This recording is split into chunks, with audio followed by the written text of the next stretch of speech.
sea que vos agarrás y decís, ¿qué es lo que pasó? Se fumaron los dólares que tuviste durante todo este año a nivel de crecimiento. Digo, es que también se están fumando las reservas, porque si tuviste su superávit comercial tan elevado, tan importante, y no pudiste salir de reservas negativas, entonces, ¿qué es lo que estuvo pasando? Sí, pero ¿qué pasó con las reservas?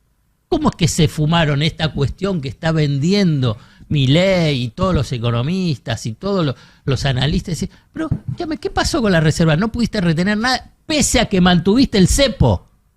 Digamos, manteniendo el cepo. Yo lo que, para cerrarles, ¿qué pasa con las reservas? Siguen teniendo un problema gravísimo vinculado con el tema de las reservas, más allá de el relato libertario, más allá de todo lo que quieren vender, siguen comprando dólares, porque si compras dólares, pero esos dólares después se van, si tenés superávit comercial, pero esos dólares después se van, y bueno, seguís teniendo ese problema. Ahora voy a tirar unos números, pero déjenme decir solo una cosa, pero después me lo borra. Es un vendehumo, es una cosa, no se puede creer. No, tira una cosa y para colmo tenés otro que aplaude. Listo, esto no va, esto no va. A partir de ahora empieza la columna.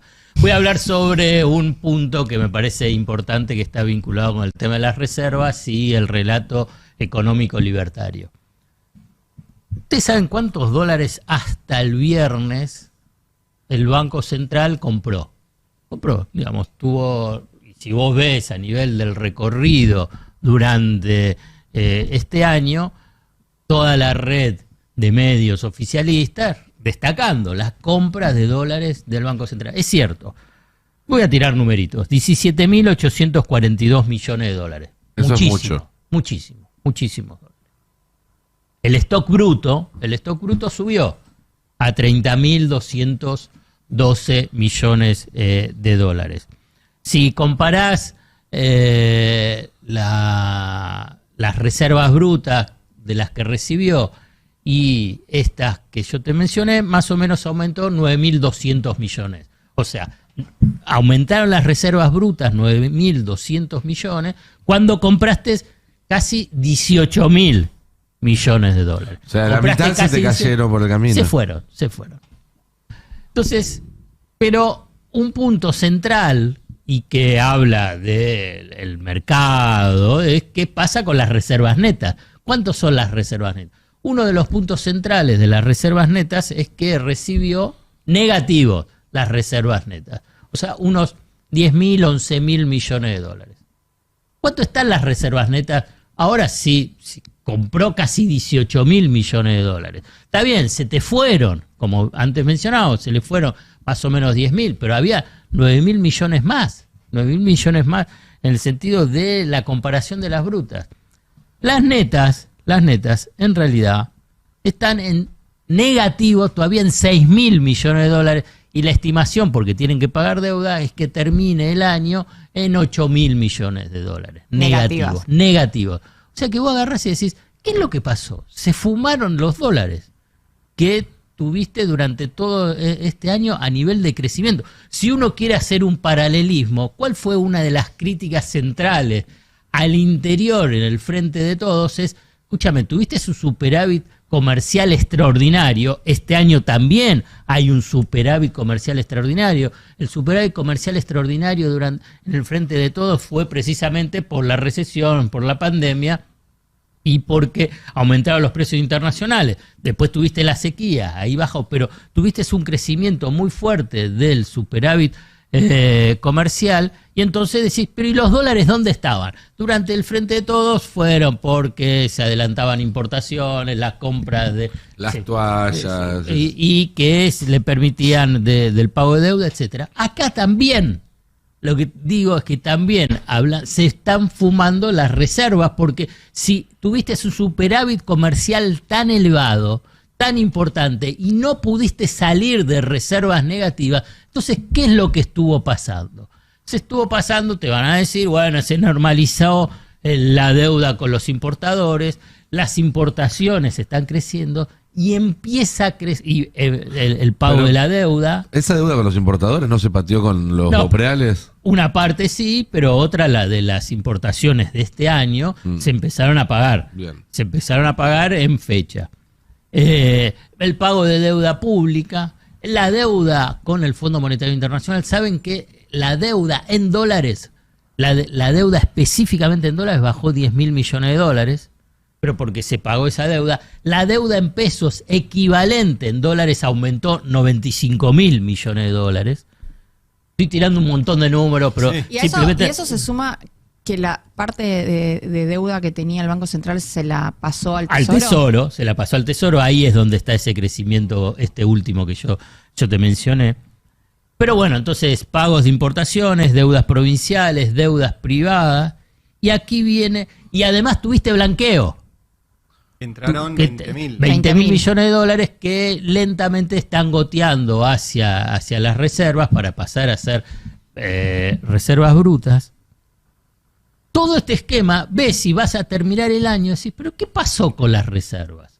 ¿Cómo es que se fumaron esta cuestión que está vendiendo Milei y todos los economistas y todos los analistas? Decís, pero ¿qué pasó con las reservas? ¿No pudiste retener nada pese a que mantuviste el cepo? Digamos, manteniendo el cepo. Entonces, y además con el primer año de expectativas positivas para un primer gobierno, puesto la bicicleta financiera a full, con una mega devaluación, lo que quiero decir es que para el 2025, más allá que viene un superávit comercial energético aún más elevado del actual, digamos, es un frente de tensión, que se mantiene en tensión, que no está resuelto. Bueno, pago de importaciones, pago de deuda y una cuenta que está empezando a crecer, y van a ver que ya está de a poquitito, va a estar en debate, y en el verano muchísimo más, es el saldo de la cuenta de servicios, los turismos. Servicios y específicamente Sí. turismo. Turismo. Vamos a escuchar ahora un poquitito a Caputo para explicar por qué él piensa, y el Banco Central, que el tema del gasto de turismo, esto no va a afectar a las reservas. Pero yo después te voy a decir que sí. A bajar. Sí. Ok. A bajar, digamos, hay alguna aclaración que por ahí vale la pena. Hoy cuando vos gastás con tarjeta, Sí. te llega, digamos, a tu tarjeta que debes tantos dólares. Claro. Y podés pagar en pesos al dólar tarjeta ese de 1.600, Claro. o podés pagar en dólares. Sí. La mayoría de la gente opta por pagar en dólares, porque en vez de pagar 1.600, agarra los pesos, compra los dólares al tipo de cambio libre, Claro, a 1.100 y pico. a 1.100, Sí.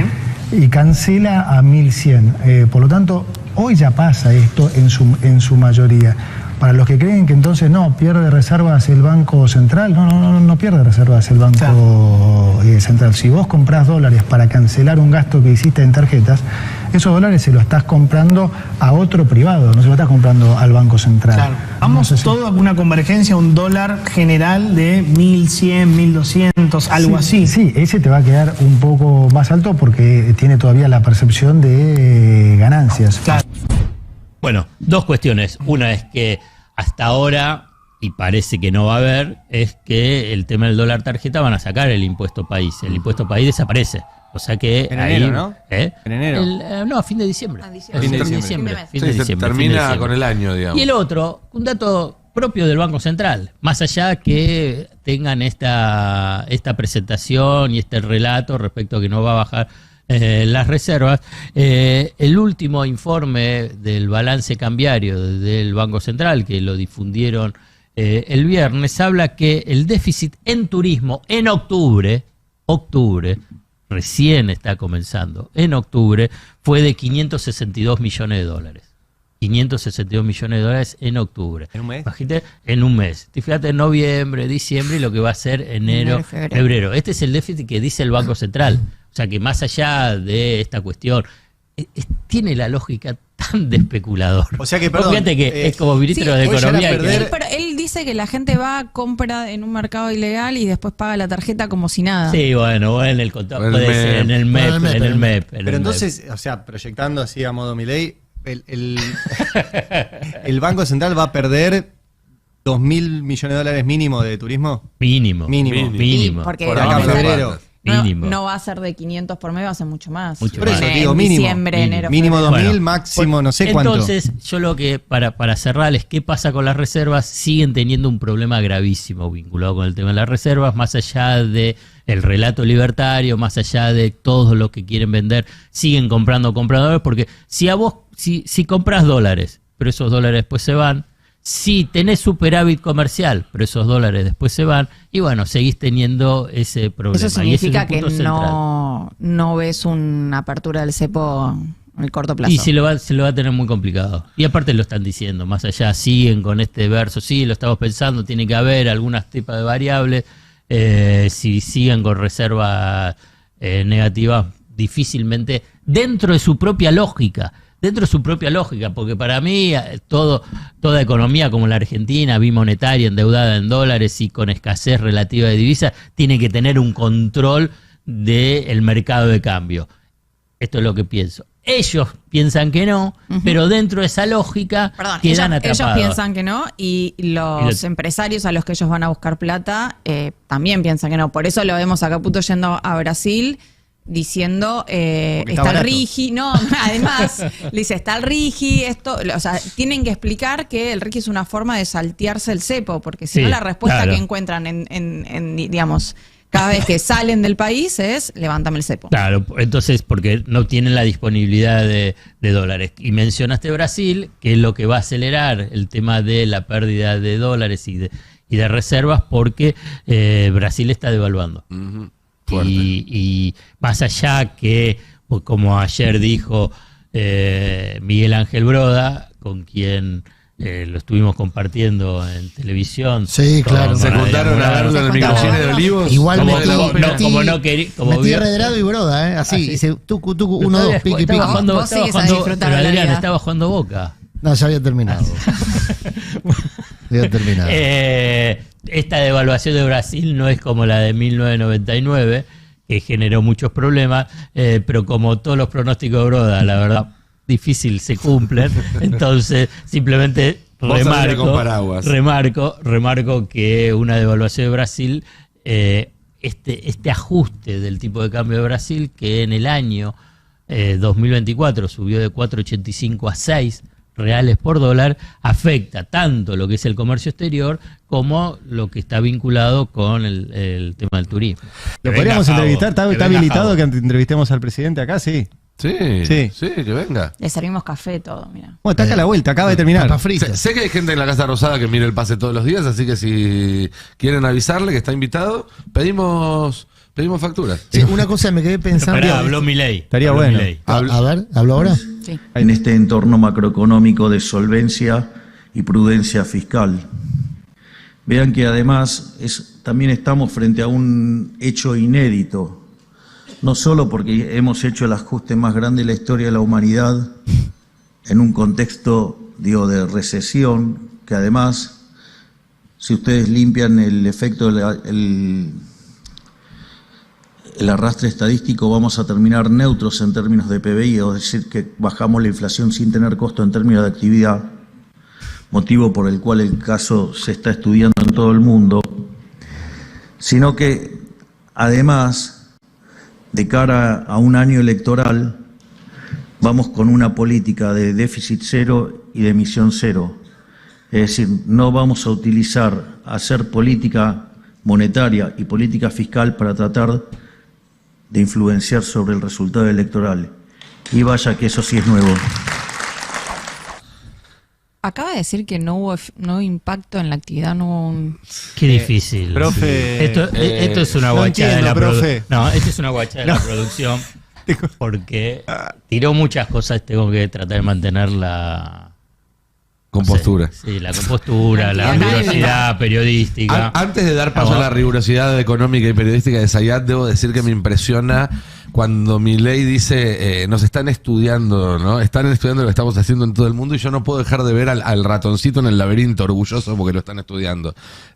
¿No? Mirando al tipo de Ambo en el laboratorio diciendo, miren, vienen a verme de todo el mundo. José Luis Broda fue el jefe de Milei en uno de los laburos. Miguel. Perdón, Milei. Sí, Miguel Ángel. Miguel Ángel Broda. Me quedé pensando Manzano. Miguel Ángel Broda. ¿Lo viste ayer? A la noche. Ayer, Broda. No te priva de nada. Claro, ayer Yo Broda, también, que es un hombre ortodoxo de toda ortodoxia, digamos. Un chanta. Bueno, pero es un ortodoxo. Sus ideas son Los subtítulos de Alfredo. ¿Sus ideas son ortodoxas? Sí, vos seguís, yo te digo. Bueno, Broda. Te lo ponen criollo. Broda, que es ortodoxo de toda ortodoxia, le dijo a Milei: che, está bien abrir el comercio, pero no podés matar gente por eso. Yo creo que lo hace por su sensibilidad con los intereses de la Unión Industrial Argentina, pero al margen de las insensibilidades personales de Milei le contesta: Broda, mirá cómo puedo. claro, Ese es el problema. Y el tema es que, bueno, Milei piensa como piensa. Sí. Entonces, y yo creo que estamos entrando en un momento, o ya estamos en ese momento, donde el gobierno se siente completamente empoderado para ir a fondo, y inclusive lo escuchaba, creo que fue ayer, a Sturzenegger, que medio decía, bueno, y si avanzamos mucho y después nos damos cuenta que no es por ahí, damos marcha atrás y volvemos. No es tan terrible. Quiero volver a algo con el tema medio. del PAMI y los jubilados. Sí. Dos cosas. Una, lo que dice Laura es esencial. Si hay algún problema, bueno, ¿por qué no se dedican y tratan de resolverlo? Exactamente. Si, no sé, si tienen un caso de 100.000 irregularidades, que avancen en las 100.000 irregularidades. Como son, la verdad, ineficientes, no saben cómo manejar el Estado, lo cierto es eso, además de que son crueles, bueno, dicen, lo eliminamos medicamentos gratuitos. ¿Pero por qué? Y acá viene un punto esencial que yo trato de encontrarle la vuelta. Ellos están vendiendo, y antes lo mencionaste, Nico, vinculado con el tema de las variables macroeconómicas, que está todo bajo control, que hizo el ajuste más extraordinario de la humanidad. Si tenés que hacer semejante ajuste en una de las cuentas importantes del Estado y de las cuentas fiscales, es que las cuentas fiscales no te están cerrando tan bien. Claro. Y durante este año hiciste muchísimos dibujos. Y como para el 2025, los dibujos que hiciste este año ya no te van a servir para el próximo. Por ejemplo, no pagarle a las constructoras, pese a que presentaron certificados de obras por 400.000 millones de pesos. Y bueno, entonces tienen que empezar a recortar. Y entonces recortan a lo bruto. Dice, entonces recorta el PAMI. Entonces hay un problema estructural, es que las cuentas fiscales están dibujadas y entonces tienen que seguir mostrando equilibrio, supuesto equilibrio fiscal, porque si no, el mercado lo va a castigar. Y si el mercado lo va a castigar en el 2025, se le va a presentar problemas para las elecciones. Pregunte. Sí, alumno, Ari. Sí. ¿El mercado es tonto? El mercado hace negocios. Ya puedes bajar la mano. No, pero tengo otra pregunta. No, pero el mercado hace negocios. No Entonces, si se construye una realidad, un escenario que le permite ganar muchísima plata, y bueno, es que se convence. Hasta que dice, bueno, ya está. Mi pregunta es, entonces no es tonto. Por eso, pero mi pregunta es, porque vos dijiste recién, bueno, dibujan porque si no el mercado los va a castigar. El mercado sabe que está dibujando. O sea, si lo sabés vos, lo sabe Mindlin. Bueno, pero va a seguir. No, pero está dibujando a su favor. Claro, está dibujando porque a favor dice, yo te suyo. ajusto todo, pero yo te voy a seguir pagando la deuda. Porque todo esto es para garantizar el pago de la deuda. Sí, yo te puedo decir, sí, te pago la deuda, pero los números están dando que no tenés la plata, entonces decís, vos fíjate cómo voy a seguir a posición. Pero y ahí tengo otra pregunta. Mercado. Si hasta le sacás los medicamentos, pero esos periodistas que preguntan, si le sacás los medicamentos a los jubilados, ay, bueno, me va a pagar. Y digamos, la primera del plural de este lado del Río Bravo, se la estamos haciendo muy fácil. Algo que quisiera también los con jubilados, si van a votar a Milei, también si querés incorporemos a ese debate, digamos, después de, porque está muy bueno el graph que está muy bueno el graph que del programa, quien lo está viendo en YouTube, dice, Milei odia a los jubilados. Como, esta es la única bandera que tiene que estar explicada, porque odia, castiga a los jubilados. ¿Odio o no lo ve? ¿No lo ve? No, porque le iba a preguntar también al profe Zayat. Cuando vino, yo soy muy rompebola. Cuando vino hace un tiempo acá Nicolás Kreplak, le preguntamos, esto ya se veía venir. Y él nos dijo algo que a mí me llamó la atención en ese momento, que es, claro, se viene a venir porque si sacan el impuesto país, buena parte de los medicamentos del PAMI se financian por el impuesto país. Si lo sacan, no van a tener financiamiento, por ende van a tener que cortar en el Excel. ¿Qué es esto que vos decías antes? O sea, cortan en un Excel sin ver que atrás del Excel hay personas. O sea, no hay registro de eso. Y hay un sector del poder económico que, valga la redundancia, es muy poderoso, porque uno puede hacer ajustes. Sí, bueno, tenemos que hacer ajustes en las cuentas. ¿A quién le puedes hacer el ajuste? ¿A los jubilados o a los laboratorios? Claro. Porque vos agarrás, ¿quiénes antes mencionaron? No me acuerdo quién de todos ustedes, que es el principal comprador de medicamentos, el PAMI, ¿no? Bueno, si vos sos el primer comprador de medicamentos, tenés poder de negociación. Por supuesto que tenés poder. Entonces, Eso se tenés hizo, poder de de hecho, durante negociación. los gobiernos de Cristina.